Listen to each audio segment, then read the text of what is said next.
Presiding officer इसहाक डार ने chairman के इंतखाब के लिए कागजात नामजदगी के हुसूल और दीगर तरीक़ाकार का ऐलान करते हुए इजलास 12:30 बजे तक के लिए मुलतवी कर दिया है। आपको आगाह कर रखे गए चेयरमैन सेनेट और डिप्टी चेयरमैन के हवाले से जो वक्त मुकर्रर किया गया है वो 12:30 का है और इसी 12:30 के वक्त के मुताबिक चेयरमैन और डिप्टी चेयरमैन का जो है वो हल्फ लिया जाएगा।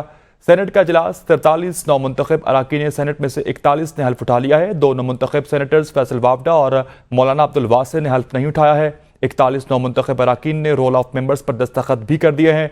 चेयरमैन और डिप्टी चेयरमैन सेनेट के इंतखाब के लिए शेड्यूल का ऐलान भी कर दिया गया है। मजीद जानते हैं, हमारे साथ मौजूद है नदीम चौधरी से। नदीम, आगाह कीजिएगा इस हवाले से मजीद, जो 12:30 का वक्त मुतय्यन किया गया है। जी बिल्कुल, 12:30 बजे का वक्त मुतय्यन किया गया है, जिसमें तमाम जो मेंबरान हैं वो वोट पोल करेंगे। सेनेट के इजलास में टोटल 43 मुंतखब अरकान ने हलफ लेना था, लेकिन 41 ने हलफ उठा लिया है। 2 मुंतखब अरकान जो हैं सेनेटर फैसल वाडा और मौलाना अब्दुल वासे ने हलफ नहीं उठाया। 41 अरकान ने रोल ऑफ मेंबर्स पर दस्तखत कर दिए। 12:30 बजे चेयरमैन सेनेट और डिप्टी चेयरमैन सेनेट का इंतखाब होगा। जी सही नदीम, आगाह कीजिएगा, चूंकि फैसल वावडा और अब्दुल वासे ने जो है वो हल्फ नहीं उठाया, तो उनकी जानिब से कोई बयान आया इस हवाले से और कोई वजह सामने आ सकी है?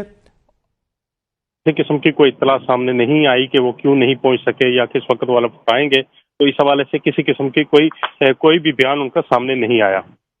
सही, उनकी जानिब से कोई बयान सामने नहीं आया। सेनेट का इजलास 43 नौमुंतखब अरकान सेनेट में से 41 ने हल्फ उठा लिया है। 2 नौमुंतखब सेनेटर्स फैसल वावडा और मौलाना अब्दुल वासे ने हल्फ नहीं उठाया है।